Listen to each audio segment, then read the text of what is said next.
आत्मवंदन सभी मास्टर्स को। तो आज का हमारा सत्र त्रिपुरा रहस्य, इस ग्रंथ की हमने शुरुआत की है। और हम जैसे जैसे आगे बढ़ते जा रहे हैं, इस परशुराम और दत्तात्रेय गुरु और शिष्य का संवाद, और उस माध्यम से जो ज्ञान प्रकाशित हो रहा है हम सबके भीतर, वही प्रकाश जो है हम ग्रहण करते जा रहे हैं। तो चलिए, आज के सत्र को भी शुरू करने से पहले हम पत्री जी को धन्यवाद करते हैं।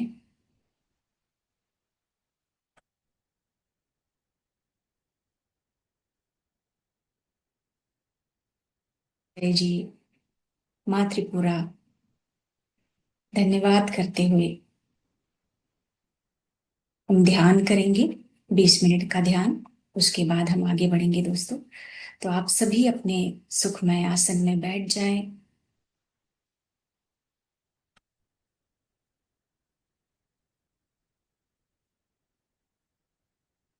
जागरूकता, मन की शांति, इस ध्यान से उस दिव्यता का हम अनुभव करेंगे। तो सभी अपने सुखमय आसन में बैठते हुए पूरी तरह से अपनी एकाग्रता, अपने इस क्षण में अपने आप को लेकर आए, अपने श्वासों के प्रति जागरूकता रखते हुए। पैरों को क्रॉस, हाथों की उंगलियों को आपस में फंसा लें, अपनी आंखें बंद करें। श्वासानुसंधान, आती हुई श्वास और जाती हुई श्वास के साथ एक हो जाए, और अपने मन को शांत होने दें।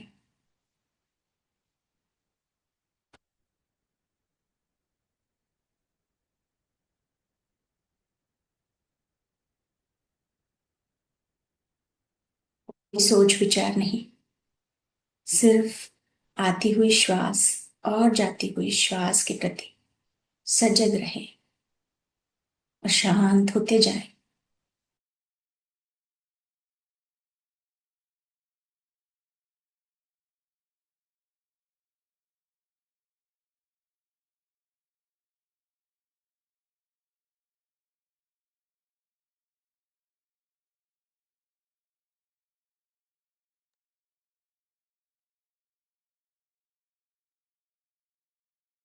आती हुई श्वास, बाहर जाती हुई श्वास।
Namo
आती हुई श्वास, जाती हुई श्वास के प्रति सजग रहे।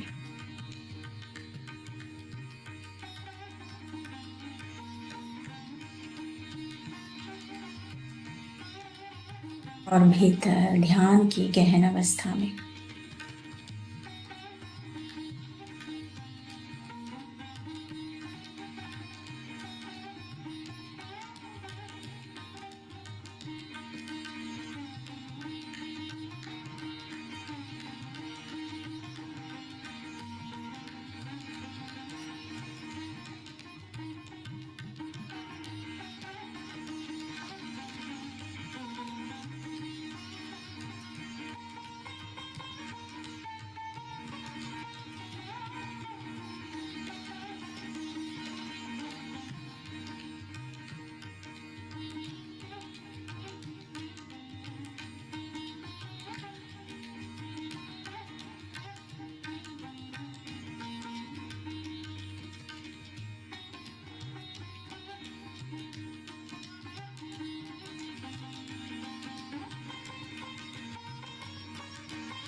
शांति, प्रेम, करुणा की स्थिति में अब हम धीरे धीरे ध्यान से बाहर आएंगे।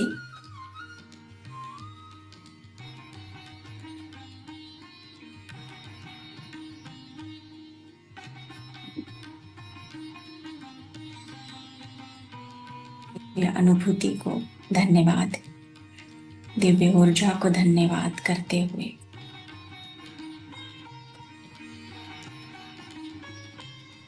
अपने हाथों को अपनी आंखों पे रखें। 5, 4, 3, 2, 1, 0। एक प्यारी सी मुस्कुराहट के साथ आंखें खोलते हैं दोस्तों।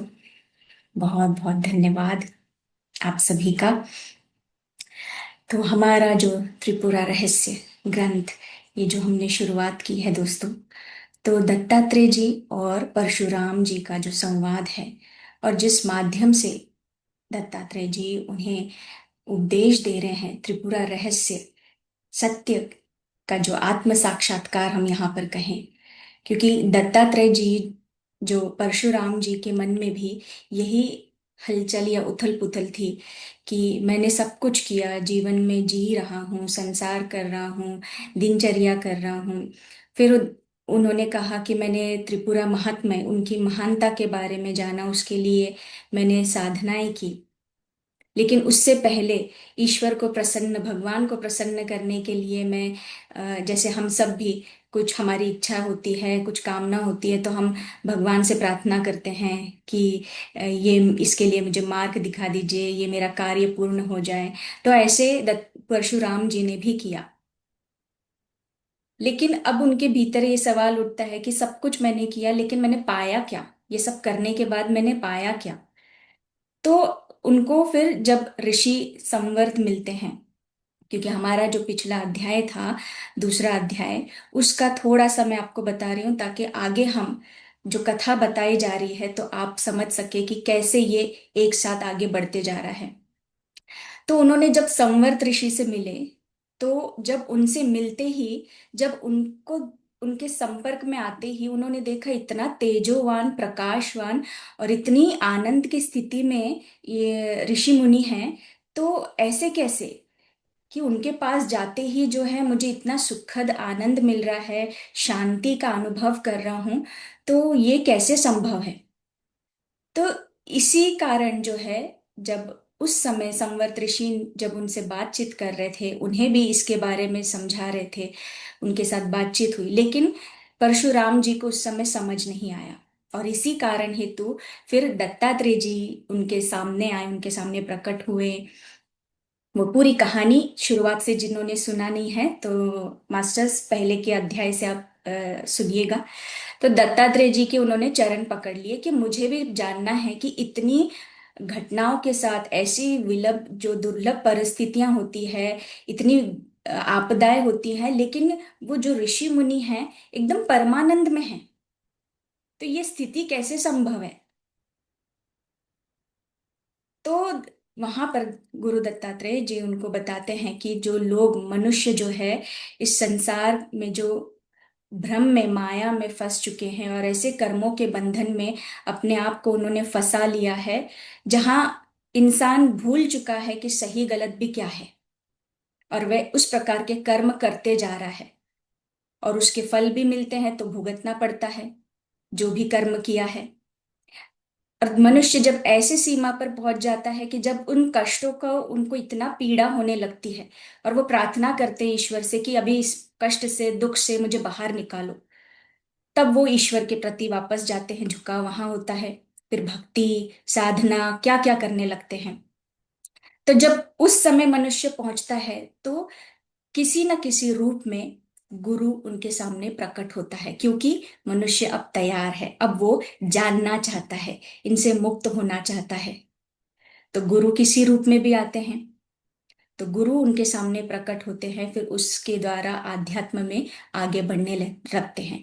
तो इसी प्रकार से दत्तात्रेय जी भी परशुराम के सामने प्रकट हुए, और उन्होंने जब परशुराम जी को ये सारी समस्याएं थी, ये सब कुछ था, तो उन्होंने साधनाएं तप सब कुछ किया। फिर दत्तात्रेय जी उनको बोलते हैं कि ठीक है, अब तुम जो इतनी जिज्ञासा दिखा रहे हो, इतनी जिज्ञासा तुम्हारे मन में है, तो तुम ये सारे जो माया या भ्रमित वाली अवस्था है, इससे बाहर निकल चुके हो।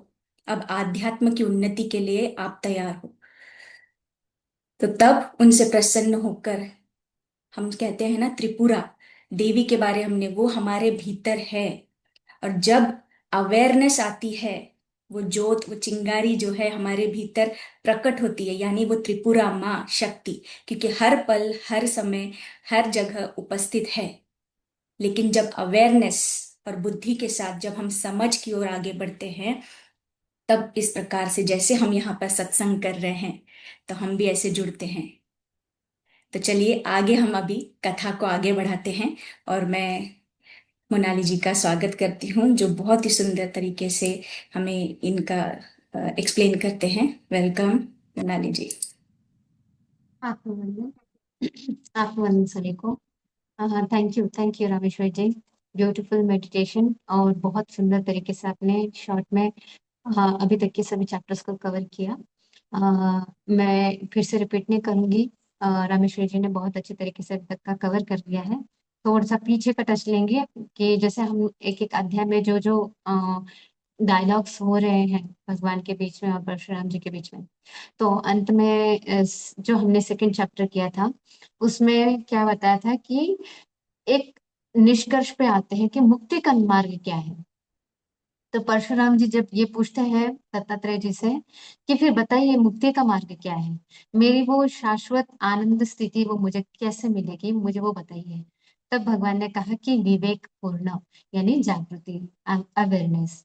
तो ये अब जब उन्होंने सुना, तो कहीं उनको, अभी देखिए परशुराम वो ऐसा स्टूडेंट है, जैसे हम लोग ने क्या जिज्ञासु स्टूडेंट, हमें ऐसा लगता है कि नहीं, फिर अगर आपने कहा है तो ये कैसे, बिल्कुल सेम वही खलबल फिर से आई उनके दिल में।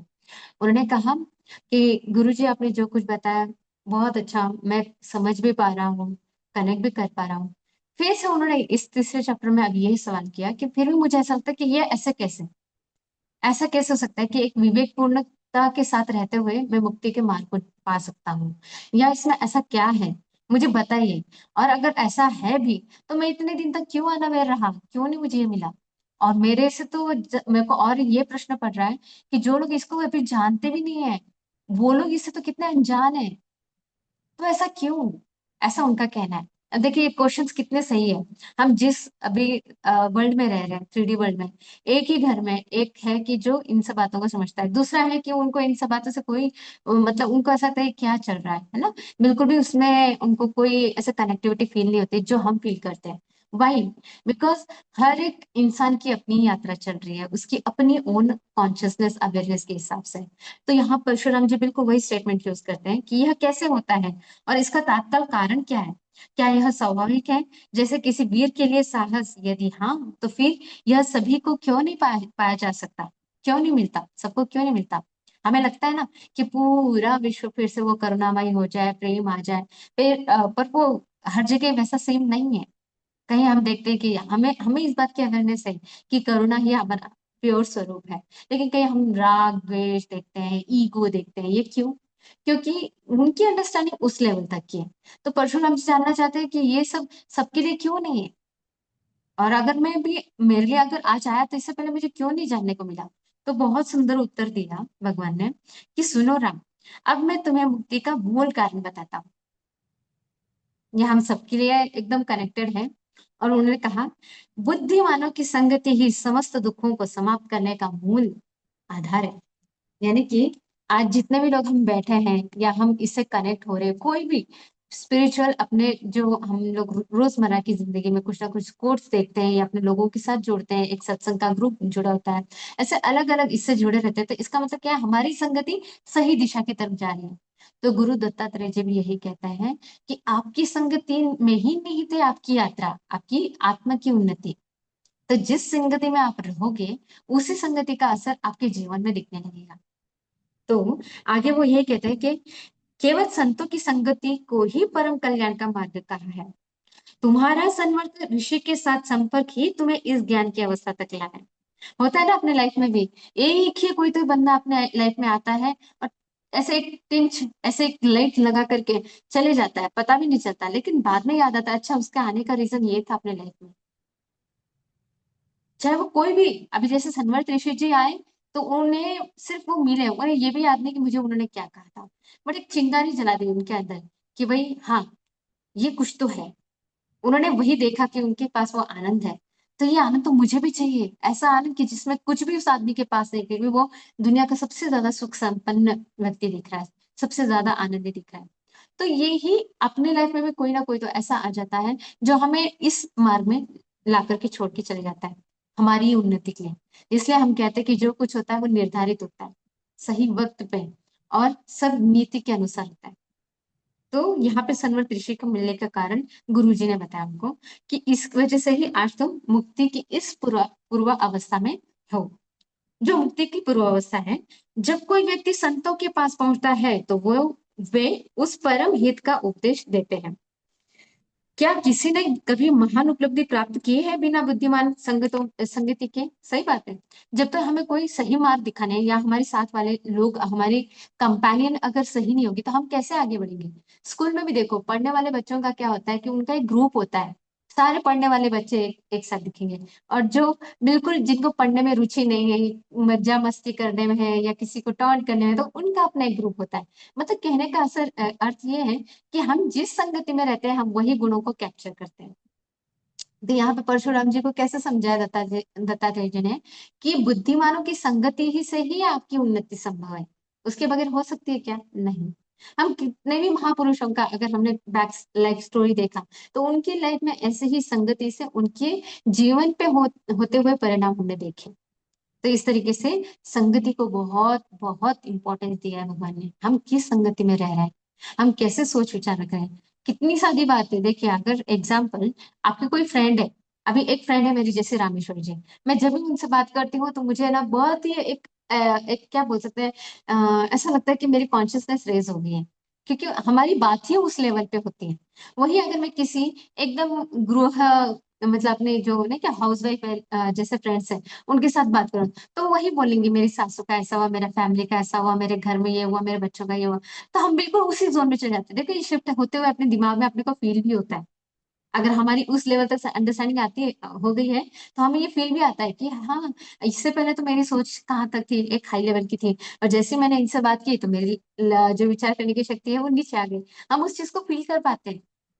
तो इससे पता चलता है कि जैसी संगति रखी हमारी कॉन्शियसनेस उसी लेवल में आती है। इसलिए कहा गया है कि हमारी संगति बहुत सोच समझ करके रखनी चाहिए। अब इसका मतलब ये भी नहीं है कि उन लोगों के साथ नाता तोड़ना है, कोई जरूरत नहीं। ये लोग अपने आप, आपने देखा भी होगा कुछ लोग अपने लाइफ में बहुत सारे ऐसे कनेक्टेड थे, लेकिन धीरे धीरे जैसे आप इस पथ पे आए वो कट ऑफ हो गए विदाउट एनी रीजन। क्यों? ये फ्रीक्वेंसी फ्रीक्वेंसी आपकी उन लोगों के साथ जुड़ रही है, आप उनके साथ कनेक्ट हो रहे हो जो अभी आपकी कॉन्शियसनेस की है। और जो लोग नहीं, वो धीरे धीरे अपने आप चल जाता है, आपने नहीं भी चाहा तभी हो जाता है। तो this is all just like a universal plan. आप होकर के कुछ नहीं कर रहे, इसलिए आपको यहाँ पे अलग से कुछ कट ऑफ करने की जरूरत नहीं है। हाँ, आपको अगर दिख रहा है कि ये मेरी एनर्जी ड्रेन हो रही है, यहाँ पे मेरी संगति ऐसी हो रही है कि जो मेरे विचारों को ड्रेन कर रही है, या मेरे शक्ति को कहीं तो भी ना, ऊर्जा को वो ये कर रही है, क्या बोलते हैं, खींच रही है, वहां से हम एक समझदारी के साथ, बिना सामने वाले को हर्ट किए हुए, समझदारी के साथ वहां से निकल जाने, और उसको भी दुआ देनी है। और मैंने आज एक बहुत सुंदर कोट पढ़ा सुबह सुबह उठते ही, कि अगर आपके लाइफ में कोई बहुत आपको हर्ट करने वाला मिल गया तो आप अपने आप को लकी समझो। देखो ये कितना अजीब लगता है ना सुनकर, हर्ट करने वाले आदमी को लकी कैसे समझे? तो उसने कारण ये बताया, क्योंकि उस इंसान को सबसे पहले धन्यवाद दो, क्योंकि वो ट्रिगर कर रहा है आपके जो अंदर, जो दबा हुआ है, क्या कौन सा हर्ट कर रहा है, समझो जैसे कोई इंसल्टिंग, तो आपने अपने उस बात पे काम नहीं किया, अभी उस सिचुएशन से, उस बंदे की वजह से आपने अपने इस लेवल पे काम करना शुरू किया। अभी काम करना मतलब क्या? अब यहाँ पे बहुत सारे लोगों को, बहुत लोगों को, इवन मेरे को भी शुरुआत में तो बहुत सवाल पड़ा, अबे काम क्या करना है भाई? कोई ये भी बता दे कि काम क्या करना है? अब काम एक ही करना है, वो है ज्ञान के लेवल पर, यानी अंडरस्टैंडिंग के लेवल पर। कि अगर मुझे उस इंसान से इंसल्टिंग फील हो रहा है, तो इसका मतलब मुझे क्या दिखाना चाहता है? वो मुझे ये दिखाना चाहता है कि बाहर की स्थिति ये शाश्वत नहीं है। मेरे खुद के अपने चेतना के प्रति कितनी अवेयरनेस है? चेतना का ना कोई दुख है, ना कोई सुख है, ना कोई मान है, ना कोई अपमान है। जब इस स्थिति को मैं समझ लूं, मैं ये जान लूं कि इंसल्टिंग तो वो बाहर के इस वेशभूषा का कर रहा है, या मेरे शरीर का कर रहा है, या मन का हो रहा है, जो भी है वो बाहर का है, एंड इट्स नॉट स्टैटिक। इस पृथ्वी पे होने वाली एक एक घटना सब अनित्य है, सब मिटने वाली है, सब सेकंड दर सेकंड बदल रही है। इस शाश्वत सत्य को अगर आप समझ गए, तो आपको कोई भी दुनिया की चीज आपको हर्ट नहीं कर सकती। दो चीजें इंपॉर्टेंट ये कि होने वाली हर घटना अनित्य है, बदलने वाली है, ना मान कांस्टेंट है, ना अपमान कांस्टेंट है। और दूसरा ये कि आप चेतना स्वरूप हो।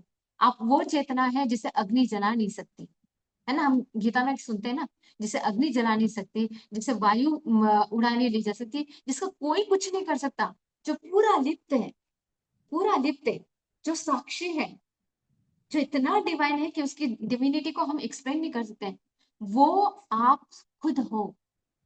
ये अवेयरनेस बहुत जरूरी है। और ऐसी चीजें जब जब आपकी लाइफ में आती है, तो उसको धन्यवाद दो। और आपके अंदर जब ये अवेयरनेस बहुत हाई लेवल पे आएगी ना, देखिए हम सब एक ही लेवल पे हैं, हमारे सबके अपने कॉन्शियसनेस बहुत, मतलब एक 19-20 अगर किया जाए तो देखा जाए तो हम उसी लेवल पे हैं।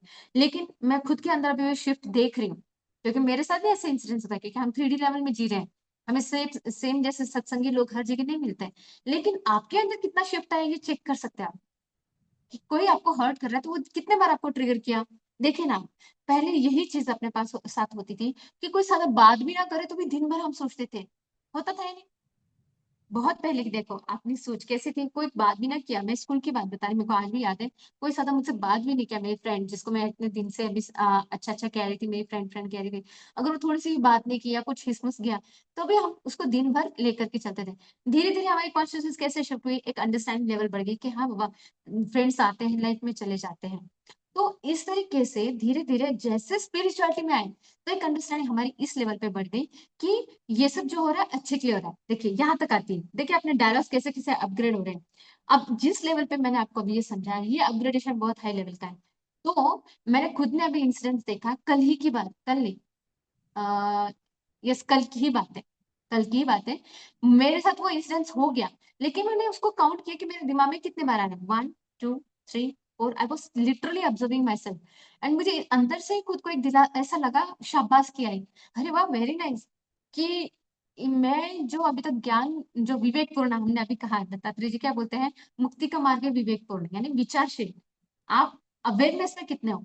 तो इस अवेयरनेस को मैंने काउंट में करना शुरू किया कि मुझे एक चीज 6 बार ट्रिगर कर गई, अब 7वीं बार आती है नहीं। जैसे कुछ आया तो मैंने, कैसे कहेंगे अभी, मन में, मन का भाव है ना, मन हमेशा ये इन सब भाषा बातों में फंसता है। तो उसकी तरफ देखना स्टार्ट किया, जैसे ही देखा डिसॉल्व। ये अपनी स्टेज है अवेयरनेस की, आप लोगों ने फील भी किया होगा। तो ये डिसॉल्व हो जाता है धीरे धीरे, उसकी इतनी इंटेंसिटी एकदम नहीं के बराबर हो जाती है। और आपको पता है, जिस जिस अवेयरनेस के साथ या जिस वाइब्रेशन को लेकर के आप जब है ना चलते हो ना, लिटरली वो वाइब्रेट करता है, सामने वाले को फील होता है कि भाई इनको तो कुछ फर्क ही नहीं पड़ता। एंड इट लिटरली हैपेंस, ये मैंने मेरे साथ होते हुए देखा है। तो ये चेंज कब आएगा? जब यहाँ पे अपना चेंज आएगा। तो बहुत सुंदर आज का टॉपिक है कि आप किस संगति में रहते हैं। जैसे आपकी संगति होगी, वैसे आपके विचार होंगे, और विचारों के साथ आपकी आत्मा की उन्नति होगी। ठीक है, एक सुंदर सा उदाहरण देना है, लास्ट में मैं बताऊंगी। वो हम लोगों ने पहले भी सुना है और इसमें वो कनेक्ट होगा। अभी हम अपने लेसन की तरफ चलते हैं। तो अभी यहाँ पे ना भगवान ने बहुत सुंदर एक कहानी सुनाने की कोशिश की है। तो उन्होंने बताया कि एक देश था जिसका नाम था दर्शान। तो दर्शान नाम के राज्य के जो राजा थे, उनका नाम था मुक्तिचूड़। तो उनके 2 पुत्र थे, हेमचूड़ और मणिचूड़। अब ये दोनों ही पुत्र बहुत सुशील थे, विद्वान थे। तो क्या होता है, अभी इसमें एक बार है ना ये सभी मिलकर के एक ब्रॉड स्पेक्ट्रम पे है ना क्या बोलते हैं फॉरेस्ट में है ना शिकार करने के लिए निकले। पहले राजाओं के बहुत ये रहते थे कि शिकार करना। तो शिकार कैसा था कि बहुत बड़े बड़े जानवरों का, शेर हो गया, उसके बाद बाघ, और क्या जंगली सुअर वगैरह, ये ऐसे प्राणियों का हंटिंग करना था। बहुत देर तक उन्होंने हंटिंग की। होने के बाद अचानक से वातावरण बदल गया और बहुत बड़ा बवंडर, बवंडर मतलब हम क्या बोलते हैं उसे, बवंडर ही बोलते हैं ना। अ, और अलग लैंग्वेज में क्या बोलते हैं उसको, टाइफून ना। हाँ, तो वो नहीं क्या रेत का आता है ऐसा बवंडर। तो वो रेत, कुछ बड़े बड़े पत्थर, मतलब ऐसे कण, पत्थर के कण ऐसे बहुत स्ट्रांग आए। और इतना स्ट्रांग था कि जितनी इनकी बड़ी सेना थी, जो भी था, घोड़े वगैरह, सब तिलमिला गए एकदम, मतलब घबरा गए। तो कोई गुफा के अंदर छुप रहा है, कोई पेड़ के नीचे बैठ रहा है, कोई एकदम ऐसे जहां शेल्टर मिल रहा है वहां पे भाग रहे सब लोग।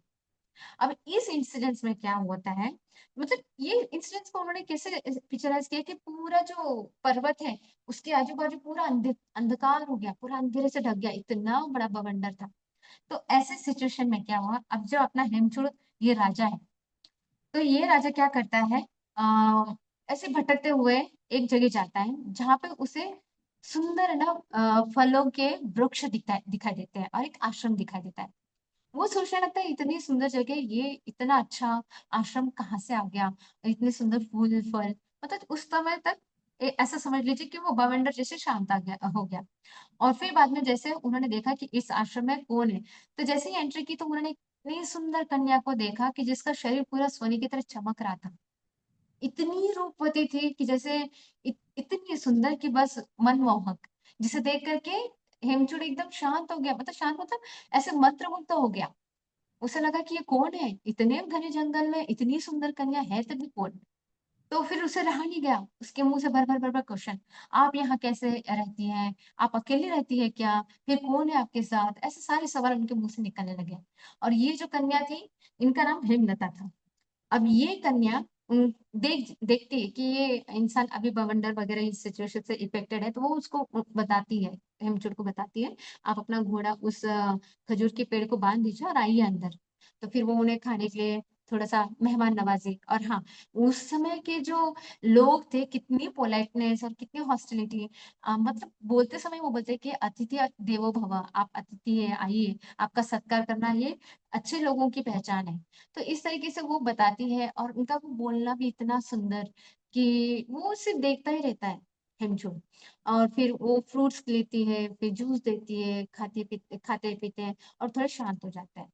फिर वो बोलती है कि अपना इंट्रोड्यूस करती है, इंट्रोडक्शन देती है कि मैं कौन हूँ। फिर वो बताती है, मैं एक ऋषि, जिनका नाम बताया है उन्होंने व्याघ्रपद, व्याघ्रपाद नाम के ऋषि, इनकी मानस कन्या हूँ। मानस कन्या मतलब पालिता, पालिता कन्या, नॉट मानस, पालिता माने जिसने पाला है। अभी इनकी सिचुएशन क्या बताते हैं, मैं शॉर्ट में बताती हूँ वो स्टोरी। इसमें ऐसा बताते हैं कि मेरी जो माँ थी वो एक अप्सरा थी। उन्होंने उनको क्या कहा है, विद्याधरी, यानी आपको बुक में मिल जाएगा, अप्सरा थी जो बहुत सुंदर थी। हेमलेखा की माँ जो थी वो बहुत सुंदर थी और उनका नाम था विद्युत प्रभा। अब क्या हुआ, वो एक नदी के पास आकर के स्नान कर रही थी। अब उस वेणा नदी बताइए, और उसी वेणा नदी जहाँ वो स्नान कर रही थी वहीं पे एक राजा आता है। ये अपनी हिस्ट्री बता रही है कि मेरे पेरेंट्स कौन थे। तो उस बांग्लादेश के जो राजा थे सुषेण, वो भी वहीं पे आ जाते हैं। फिर उन्होंने उस अप्सरा को स्नान करते हुए देखा, और वो देखते समय इतना मंत्रमुग्ध हो गया, वो बोलता है कि कितनी सुंदर है ये। तो उसके प्रेम में क्षण भर में पड़ गया। और यहाँ क्या हुआ, ये अप्सरा भी उनसे प्रेम करने लगी। और इसी कारणावस्था ये जब गर्भवती हुई तो उसे हेमलेखा इसका जन्म हुआ। जन्म भी ऐसा हुआ कि वो डर रही थी, उसे लगा कि है ना, मैंने अगर इस बच्चे को जन्म दिया तो मेरी बदनामी होगी, बोलकर वो अबॉर्ट करना चाहते थे। लेकिन अबॉर्ट करने के बाद भी ये हेमलेखा जीवंत ही रही और उसको छोड़ करके ये चली गई। और राजा जो था वो तो चले गया, वो डर के मारे निकल गया। लेकिन ये जो छोटी सी नन्ही मुन्नी कन्या थी, इसका पालन पोषण इस अपने जो ऋषि मुनि है इन्होंने किया। और ये ऋषि मुनि कोई सादे नहीं थे, ये बहुत ही तपस्वी, बहुत ही पहुंचे हुए ग्रेट, एक क्या बोल सकते हैं, तपस्वी बोल सकते हैं। तो उन्होंने उस छोटी सी बच्ची को देखा और उसको पाला और एकदम पिता जैसा उसे प्यार, लालन पोषण सब किया। और ये करते हुए उन्होंने क्या किया कि मतलब कभी माँ की कमी नहीं महसूस होगी। इस पिता ने ही पिता की तरह, माँ की तरह हेमलेखा को पाला पढ़ाया, पोसा। अब देखिए होता क्या है, यहाँ पे हेमलेखा ये बोलती है कि मेरे पिता की ऊर्जा इतनी ज़बरदस्त है कि कोई मुझे आहट तक नहीं पहुँचा सकता, इतनी उनकी तपस्या है। उस वजह से मैं खुद प्रोटेक्टेड हूँ। तो ये वो सब बताती है। किसको बताती है? हेमचूड़ जी को। तो अभी यहाँ क्या होता है, ये राजा मतलब एकदम सुनता ही रहता है उसकी सारी बातों को। तो सुनते हुए तो वो तो ऐसा लग रहा था उसको कि बस ये बोल रही है, इसे सुनते जाओ। बस ऐसे ही वो एक प्रेम मंत्रमुग्ध इस अवस्था में था। फिर यहाँ पे ना कहे तो भाप लिया था हेमलेखा ने कि ये मेरे प्रेम में थोड़ा-सा अभी मोहित हो चुका है। फिर वो क्या बोलती है कि ठीक है, अभी आप क्या करना, मेरे पिताजी जंगल में गए हैं, वो लौट कर के जब वैसे वापस आएँगे, आप उनसे बात कर लेना। ठीक है? यहाँ पे ये बताती है। तब अगले दिन तक वो रुकने के लिए बताती है। तो जैसे उनके पिता आते हैं सारे फ्लावर्स लेकर के भगवान के लिए, पूजा के लिए। तो जैसे वो एंटर करते हैं तो ये राजा उठ खड़ा होता है। फिर अपना इंट्रोडक्शन देता है, उनके नमस्कार करता है, चरणों में गिरता है और फिर वो ऐसे मतलब उसके हाव-भाव से वो पता चल जाता है। और यहाँ पे ये तपस्वी है, इनको पास्ट, प्रेज़ेंट, फ्यूचर सब पता होता है। तो उन्होंने देख लिया पास्ट कि क्या-क्या घटित हुआ। तो उन्होंने सारा देख लिया कि अच्छा तो बवंडर आया होगा और फिर बाद में ये मेरे घर पे आया, फिर ये सब बातचीत हुई, ये सब उन्होंने अपनी थड़ाई से जैसे देख लिया। ये होने के बाद फिर भगवान मतलब ऋषि जी समझ जाते हैं कि ये मेरे बच्चे पे मोहित है और ये सच में उससे प्रेम करने लगा है। तो वो बात रख देता है शादी का, विवाह का। तो इस तरीके से ऋषि भी, व्याघ्रपद जी भी राज़ी हो जाते हैं और वो उनका विवाह लगा देते हैं। और जैसे ही विवाह करते हैं तो यहाँ पे हिमचूर जी के जो पिता हैं, वो भी खुश हो जाते हैं और बोलते हैं ठीक है, ओके। तो यहाँ क्या होता है कि हर जगह से भी आनंद ही आनंद वातावरण हो जाता है और ये अपने राज्य में लेके जाते हैं लताद्रि को। और वहां जाने के बाद फिर उन लोग एक अच्छी सी टूर ट्रिप के लिए निकलते हैं। वहां पे बाहर जैसे बीचेस पे घूमना, अलग अलग साइट्स पे जाना, बिल्कुल जैसे हम लोग आफ्टर मैरिजेस करते हैं, सेम वैसा उन्होंने उल्लेख किया है। अब यहाँ सबसे बड़ा ट्विस्ट पॉइंट क्या आता है, किंतु राजकुमार ने यह देखा कि वह जितना हेमलेखा के प्रेम में डूबा हुआ था, हेमलेखा उतनी उनपे अनुरक्त नहीं दिख रही थी। उन्हें बिल्कुल भी मतलब ऐसा लग रहा था कि मैं जितना इसके लिए अटैचमेंट फील कर रहा हूँ, जितना मैं उसके अंदर इमर्स फील कर रहा हूँ, she is not like that. Why? मैं कहाँ कम पड़ रहा हूँ? ये ऐसे सवाल उनके अंदर से निकलने लग गए, उनसे रहा नहीं गया, क्योंकि इतने दिनों से वो देख रहे थे कि मैं जब से साथ में हूँ, ये अलग ही दुनिया में आनंदित रहती है और मैं जितना उसको खुश करता हूँ, उसमें उसकी खुशियाँ तो दिखती नहीं है, लेकिन वो एक निरुत्साहित, मतलब जैसे उसको कोई आनंद ही नहीं है, ऐसा है। तो वो बार-बार पूछने लगता है कि ऐसा मैं क्या करूँ? मैंने सब प्रयत्न किए, मैंने जो नहीं वो तुम्हें देने की कोशिश की, जो नहीं वो प्रयोजन किया, लेकिन तुम वो आनंद फ़ील क्यों नहीं करती? तुम मेरे जैसे वैसे इंटरेस्टेड क्यों नहीं फ़ील करती? ऐसे क्वेश्चन्स पूछते हैं। तो फिर यहाँ पे क्या होता है, ये ऐसे सारे एक-एक सवाल लेकर के वो अपने वाइफ़ के पास रखते हैं। तुम्हारे लिए मैंने जो भी योजनाएँ की और सुंदर व्यवस्थाएँ की, उनमें से कोई भी तुम्हें आकर्षित नहीं करती। तुम उनमें भाग ही नहीं लेती। मैं अगर तुम्हें कहीं आलिंगन भी करूँ तो तुम बोलती हो कि प्रभु तुम कब आए? मतलब तुम इतनी खोई हुई कहाँ रहती हो? क्यों, मतलब ऐसा क्या है? तो ये सवालों का उनका लिस्ट खत्म ही नहीं हो रहा है। आगे बताते हैं, बताओ मैं कैसे सुख की अनुभूति करूँ, जब मेरे पास केवल एक कलाकार की मूर्ति जैसी स्त्री हो, तुम्हारी भांति, जो किसी भी प्रकार के भोग या आनंद में रुचि नहीं रखती। जो तुम्हें प्रिय नहीं, वह मुझे भी प्रिय नहीं हो सकता। मैं सदा तुम्हारी ओर देखता हूँ, तुम्हें प्रसन्न करने का प्रयास करता हूँ, जैसे कुमुद चंद्रमा की तरह और निहारता है। कुमुद वो फूल है जो एक पर्पल या कभी-कभी व्हाइट कलर के भी दिखते हैं, सेम कमल की तरह होते हैं। मतलब पानी में ही आते हैं, थोड़े-से अलग होते हैं।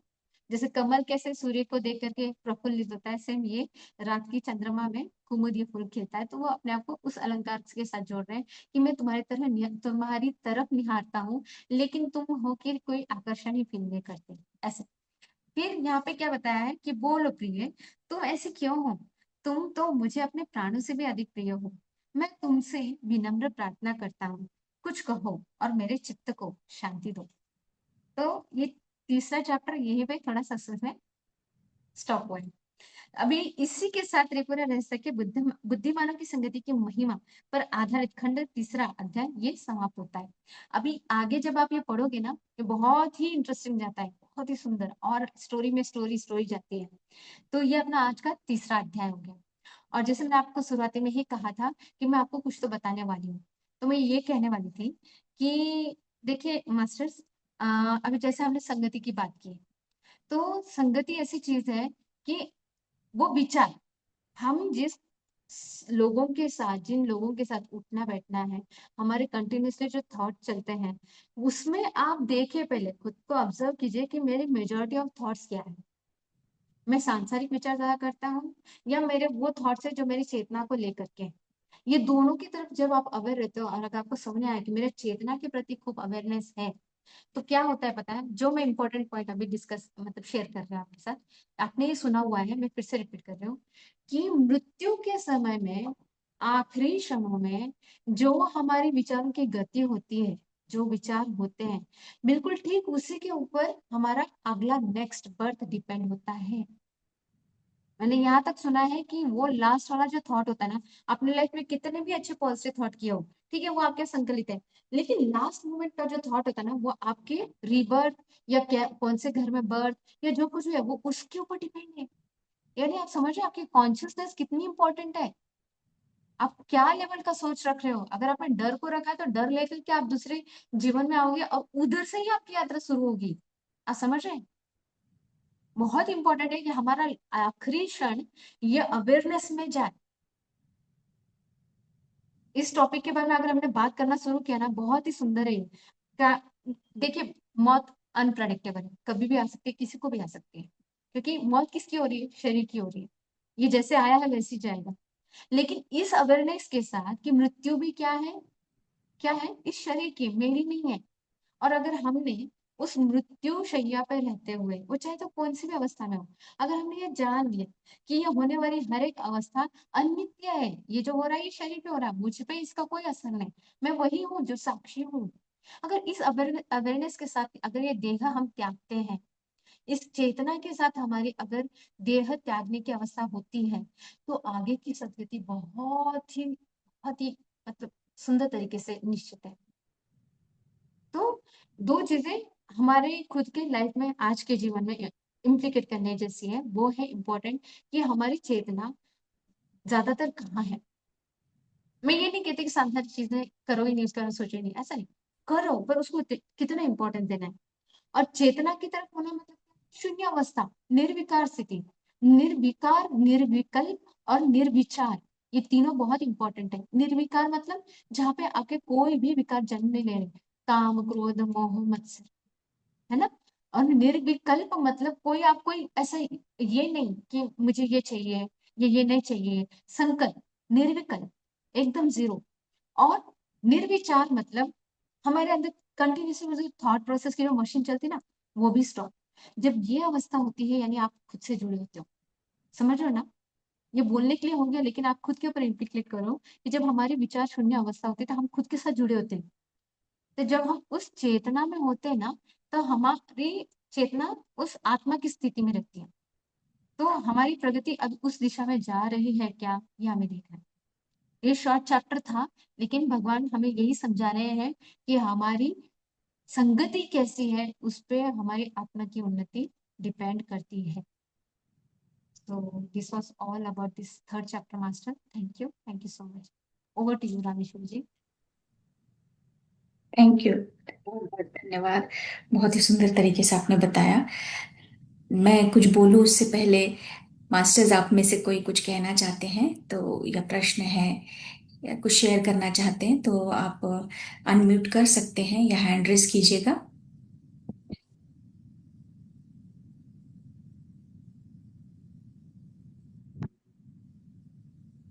जी, राजेश्री जी अनम्यूट कीजिए।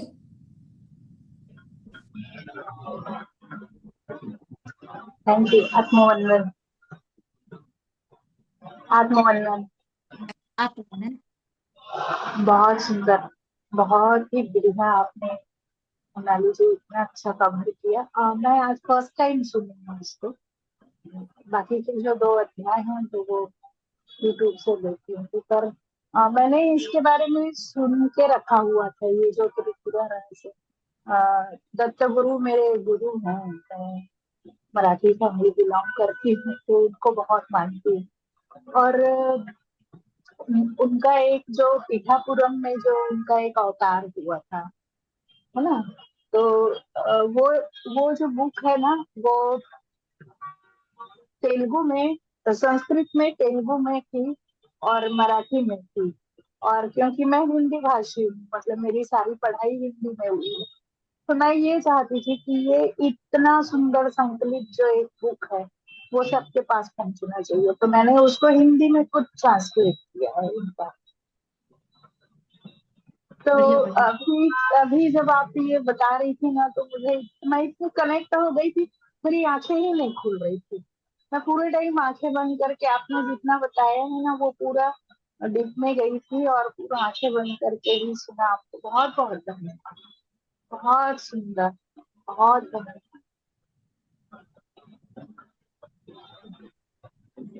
Thank you so much Rajeshri ji. Yes, और कोई master?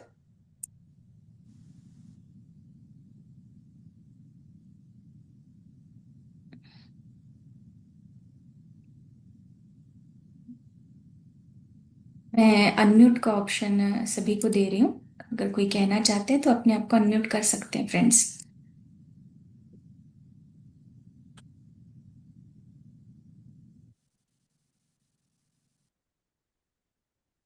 आत्मवंदन master. Welcome sir. Manali ji बहुत अच्छे से एक्सप्लेन करते हैं, बहुत आनंद आता है।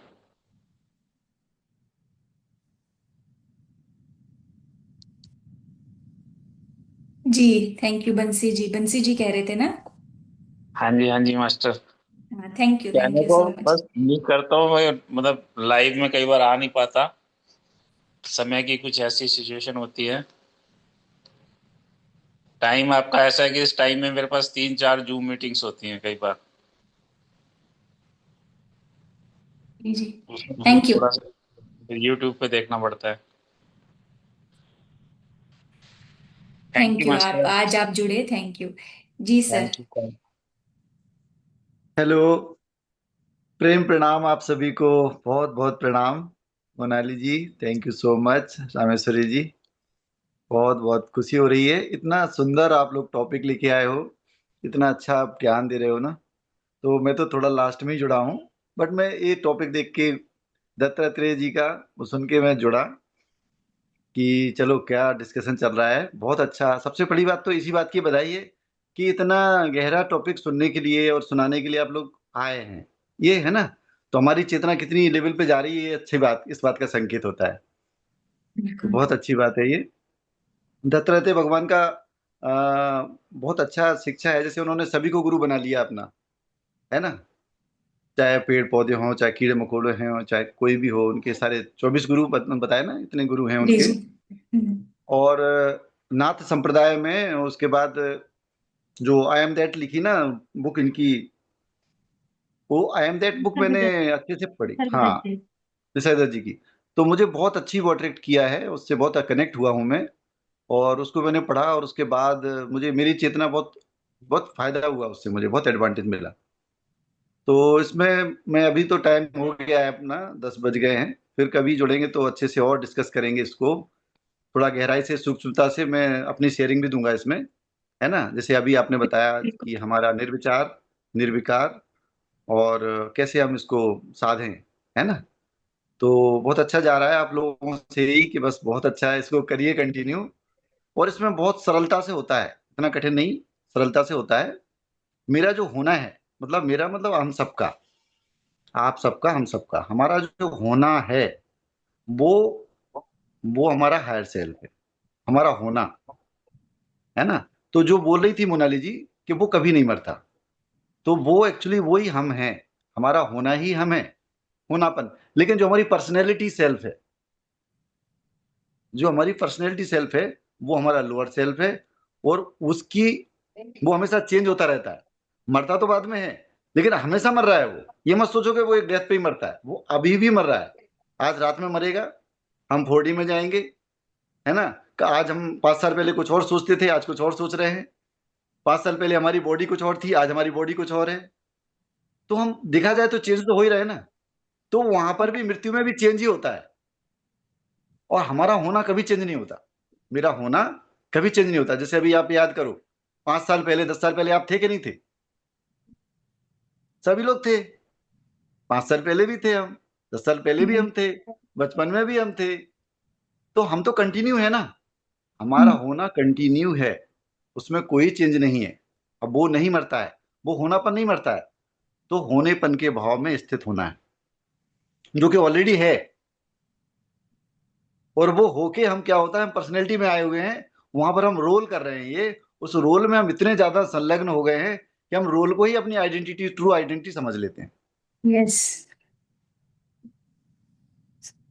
और हमने अपनी स्वतंत्रता खो दी है, क्योंकि हम पहचान खो गए और अपनी स्वतंत्रता खो दी। अब हम कैरेक्टर में इतने विलीन हो गए हैं कि कैरेक्टर को ही हम अपना सच समझते हैं। एक तो ये। अब इससे मुक्ति का उपाय है ना, मुक्ति नहीं होती हमारी, तो मुक्ति ऐसे ही होती है। देखो, निर्विचार कैसे होगा? मन एकदम से नहीं रुकता है।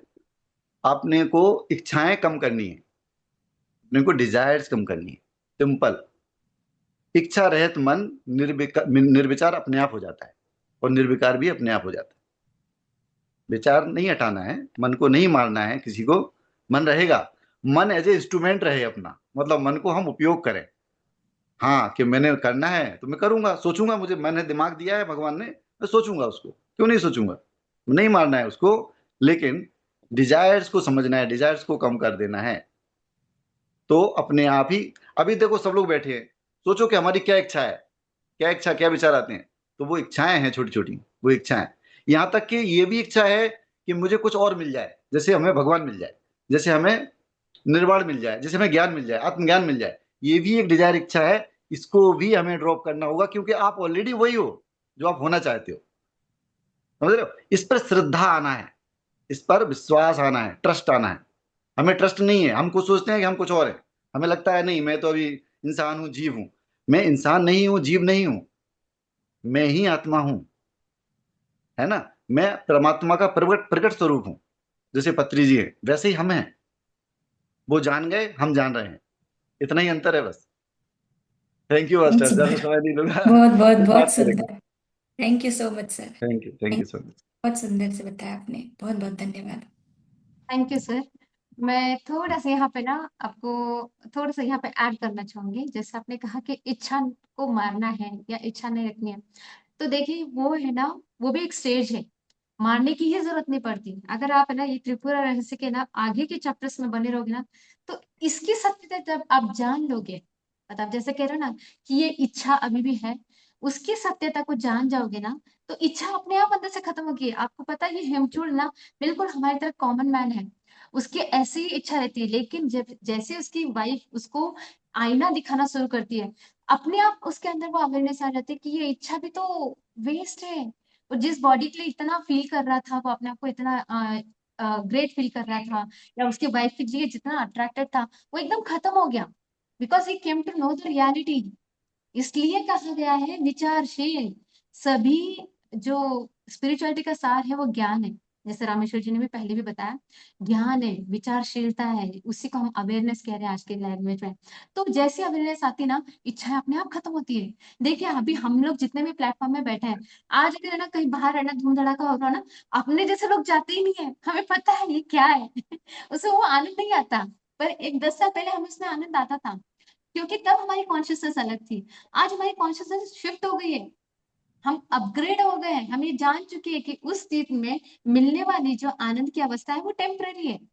तो ये जो लेवल ऑफ कॉन्शियसनेस था, जो भी आपने कहा कि इच्छा मारनी मारने की जरूरत ही नहीं है, अपने आप अपडेट हो जाते हैं, आ जाती है वो स्टेज, अपने आप आ जाती है। इसलिए मारने की जरूरत नहीं, कभी ना मारो। मैं तो यहाँ ये कहूंगी मारना नहीं है, जानो, जानो उसकी सत्यता को। जैसे उसकी सत्यता समझ में आएगी, उसके अंदर का गर्व समझ आएगा कि यार ये तो खाली निकला, कुछ है ही नहीं, मैं किसके पीछे भाग रहा था। ये अवेयरनेस अंदर ही अंदर चालू होता है, किसी को बताने की जरूरत नहीं पड़ती, ये अनुभव का ज्ञान होगा। और ये हमें बहुत हद तक अभी आ चुका है और हम लोग ये जान रहे हैं। तो thank you, yes thank you, thank you, thank you. जी। नीलम जी, आप बोलिए। जी हाँ, इच्छा का ये टॉपिक बहुत ही अच्छा एक्सप्लेन किया सर ने। और मोनाली मैम, आप तो ग्रेट मास्टर हो। बहुत ही अच्छा सेशन आज का। तो इच्छा वही है ना कि जब तक हम ही अपने लिए एक एग्जांपल लेते हैं कि पहले मेकअप करना बहुत अच्छा लगता था, और बहुत सी शॉपिंग करना अच्छा लगता था। तो जब तक वो ना रज नहीं आता है ना, जब तक पेट नहीं भरता है, तब तक वो चलता रहता है कंटिन्यू। फिर जब अवेयरनेस आती है, जब हम वो पूर्ण हो जाते हैं उससे, तो अगला कुछ और चीजों के लिए हमारी इच्छा प्रकट होती है। तो इच्छा प्रकट हुई कि मुझे ईश्वर को जानना है, खुद को जानना है, तो वो एक इच्छा से ही हुआ। तो मेरा कहना है वो है कि वही जो आप कह रहे हैं कि ये अपने आप फिर आगे चल के ये खत्म होती जाती है, कि जब तक हम उस प्रकाश और उस अपने अस्तित्व में नहीं पहुंच जाते। तो और आपने बहुत अच्छे से एक्सप्लेन किया, थैंक यू सो मच। उस इच्छा को यहाँ पे दत्तात्रेय जी जिज्ञासा बोलते हैं, जिसमें वो जिज्ञासा। जिज्ञासा आ गई। हम्म। Thank you so much Neelam ji. Yes. बहुत बढ़िया। One plus. अच्छा, प्रियंका जी है। जी प्रियंका जी।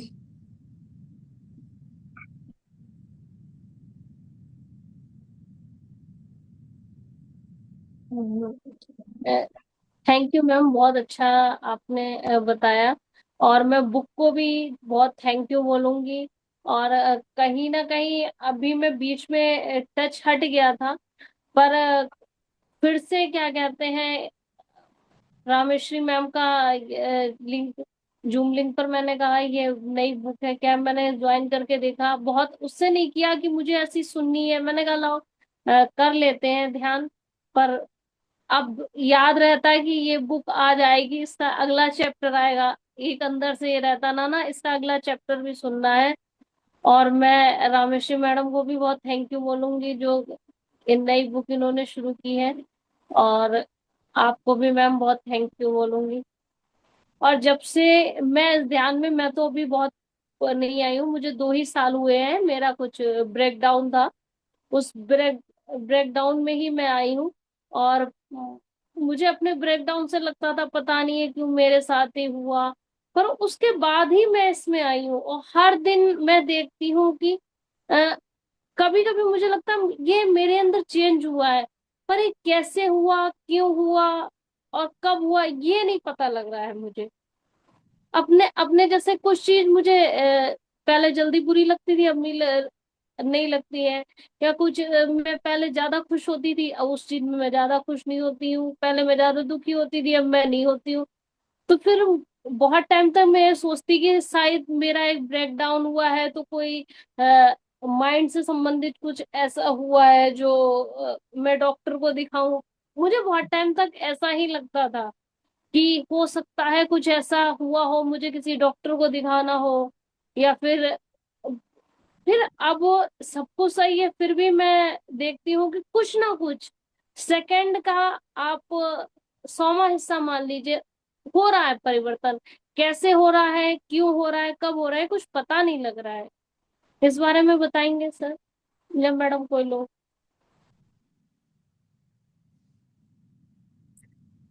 जी सर बोलिए। सर आप बोलिए। ये सबसे अच्छी बात है जो आपने कही ना, कि पता नहीं लग रहा है। ये बहुत अच्छा पॉइंट है एक्चुअली। देखो, जब तक पता लगाते रहेंगे हम, लगता रहेगा, तब तक ये माया जगत है। जब तक मन, माइंड का खेल है, जब तक माइंड रहेगा, जहां तक मन है। क्योंकि मन और बुद्धि चाहता है कि हम सब चीज जान लें, कि ये क्यों हो रहा है, ये कैसे हो रहा है। अभी तक इतने बड़े बड़े वैज्ञानिक हो गए, हम लोगों के आईक्यू तो इतने नहीं है। आइंस्टीन का आईक्यू सबसे ज्यादा माना जाता रहा है। वो भी नहीं समझ पाया कि दुनिया में ऐसा क्यों है, ऐसा क्या है, क्यों है। और कोई भी डॉक्टर नहीं समझ पाया कि शरीर क्या है, क्यों है, कैसे है, बीमारी क्यों होती है। कोई वैज्ञानिक नहीं समझ पाया। कोई ये नहीं बना पाया कि गेहूं बना दिया हो किसी ने, बॉडी बना दिया हो किसी ने, जीवात्मा क्रिएट कर दिया हो किसी ने, ऐसा भी किसी ने नहीं किया। कारण क्या है?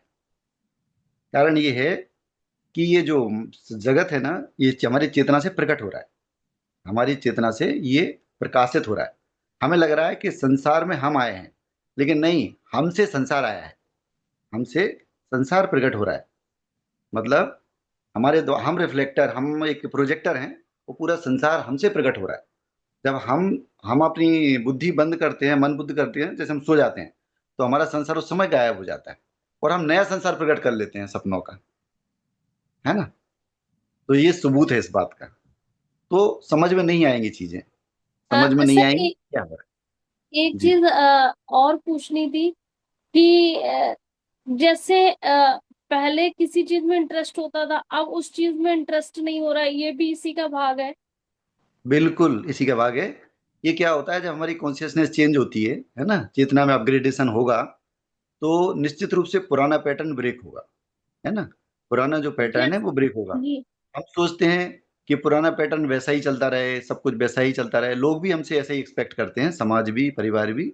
हाँ लेकिन जी। वैसा नहीं रहेगा, सब कुछ वैसा नहीं रहेगा, चेंज होगा, है ना, चेंज जैसे होगा। हमारे में सारी सहेलियां हैं तो अ, आपस में चुगलीबाजी होती थी पहले एक था, या आपस में ऐसा इसका ड्रेस उसने, कोई भी चीज है तो उसमें बहुत मजे आते थे। पर अब वहां पर मुझे इंटरेस्ट नहीं आता है, अब मुझे इसमें एक क्या होगा, उमंग सी लगती है। इसमें क्या होगा, एक समय तो आपका इंटरेस्ट चला जाएगा, ठीक है, क्योंकि आपकी चेतना शिफ्ट हो रही है। लेकिन ऐसा नहीं कि वो हमेशा के लिए जाएगा। एक समय के बाद वापस आप ऐसी स्थिति में आ जाओगे कि आप उन चीजों को एंजॉय करोगे, थोड़ी ऊपर से, थोड़ा ऊपर से देखोगे, मतलब कहने का चेतना थोड़ी ऊपर से देखेगी आपकी। और उन चीजों को आप बेटर तरीके से एंजॉय करोगे, अपनी सहेलियों को, अपने दोस्तों को, अपने जो भी चीजें हैं दुनियादारी को, उसको सबको एंजॉय कर सकोगे बाद में। एक समय के लिए आपको थोड़ा सा गैप लेना पड़ेगा। जैसे बच्चा पढ़ाई करता है, एग्जाम होता है, तो उस समय थोड़े खेल के लिए गैप लेता है ना, खेल से गैप लेता है, वो खेल कम करता है, खेल को, पढ़ाई पर ध्यान देता है, उसके बाद फिर से खेलने लगता है वो। ऐसा ही अपग्रेडेशन है। तो कोई चिंता की बात नहीं होती, अच्छा है ये। मतलब इसमें कोई रेसिस्टेंस मत करिए, no resistance, no judgement, judgement भी मत करिए। समाज आपको जज करेगा, लोग आपको, सहेलियां जज करेंगी कि यार ये तो बदल गई है, ये तो ऐसा है, वो तो वैसा है। नहीं, आप जज मत करना अपने आप को। आप जो हो ना, परफेक्ट हो, पहले भी सही थे। आप अब आप अपग्रेड हो रहे हो, तो आप अब भी बढ़िया हो, सही हो, एकदम परफेक्ट जा रहे हो, और वापस आप सेट हो जाएगा सब। आपके हो सकता है दोस्त बदल जाए, तो वो भी अच्छी चीज है ना। मुझे अब सेशन में ज्यादा आनंद, अंदर से आनंद आता है। बाहर तो बाहर का आनंद आता है, पर जब मैं सेशन लेती हूँ तो मुझे एक अंदर से आनंद आता है। देखो, जो लोग समाज में बाकी लोग हैं, 99% लोग लीक पे चलते हैं, है ना। लीक लीक पे सब चले, लीक ही चले कपूत।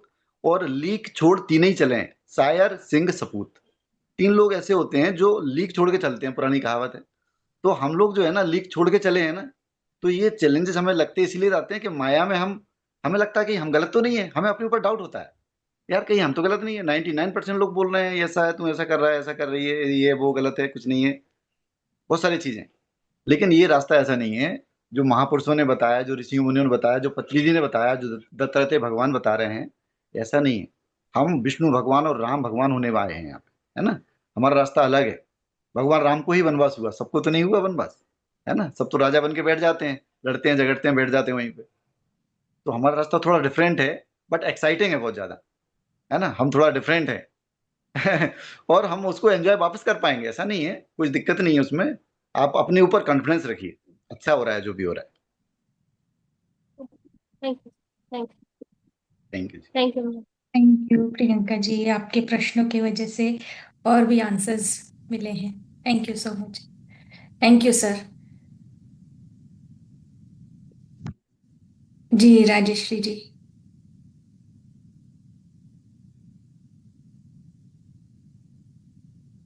आवाज आ अनम्यूट। रही है?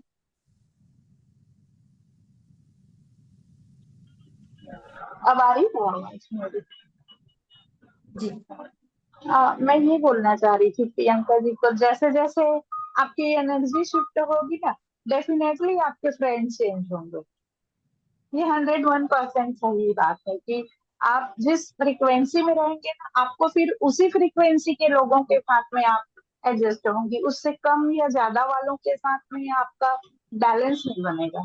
ये मैं 101% इसकी मतलब वो अनुभव है मुझे कि मेरी जैसे ही मेरी फ्रिक्वेंसी शिफ्ट हुई है, मेरी जैसे ही एनर्जी शिफ्ट हुई है ना, तो सच में मेरे सारे फ्रेंड्स चेंज हो गए हैं।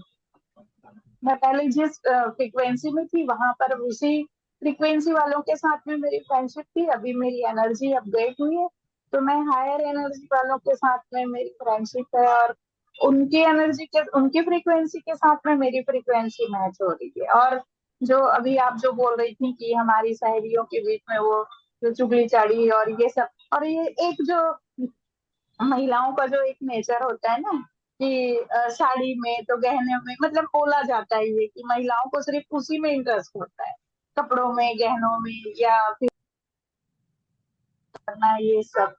तो और सच में यहाँ से बिल्कुल हट जाता है दिमाग, बिल्कुल हट जाता है। आप कुछ और ही लेवल में, सर जो बोल रहे थे कि हम राम होने वाले हैं, और ये जो है ना, वो भी 100% सच है। एक अवेयरनेस जैसा ही अपने अंदर आने लगती है, हमारी अवेयरनेस बढ़ रही है अब, है ना। और जिस दिन हम वहां पर पहुंच जाएंगे, अगर राम को वनवास नहीं होता तो वो राम कहाँ कहलाते, वो तो राजकुमार राम कहलाते हैं। जो सर ने अभी बात कही है, तो सेम हमारे साथ भी वही है कि हाँ, हम ये जितने 3 लोग जो सर ने बताए कि अलग है, और हम उन 3 में से एक हैं। ये ऐसा बहुत अच्छा लग रहा है यहाँ पर जो डिस्कशन है ना, बहुत बढ़िया।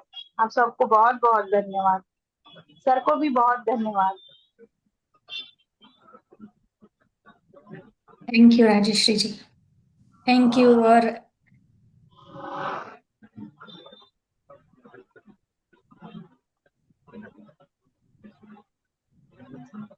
Thank you so much Rajshri ji. और आज जो हमारा विषय भी वैसा ही था, संगति। तो अगर आप उसे फ्रीक्वेंसी बोल लो, है ना, तो विषय भी वैसा ही था। तो friends, thank you so much आप सभी का।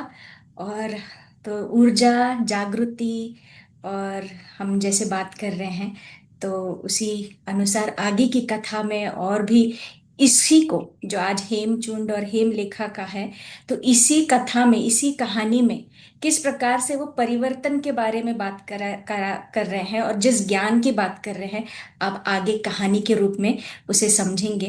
तो अगले आगे सत्र का में चैप्टर बहुत अच्छा है। मैं यस, सबसे अगले रिक्वेस्ट करना सत्र में जरूर हाँ, जुड़िए फ्रेंड्स। बहुत ही गहराई में जाने वाला है वो चैप्टर।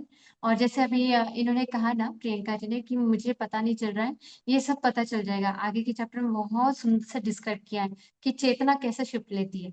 उनके क्यों का वो आंसर उस चैप्टर में जरूर आने वाला है, बहुत गहराई में। और थोड़ा सा लॉन्ग चैप्टर है, बट हम पूरी तरीके से कनेक्ट कर पाएंगे। जैसे जैसे हेमलता बताते जाते हैं, हिमचूड़ हमारी जो कंडीशन थी कुछ समय पहले, तो उसके आंसर्स मिलने लगे, क्योंकि ज्ञान ही वो प्रकाश है जो सारी कॉन्शियसनेस में शिफ्ट ला रहे हैं।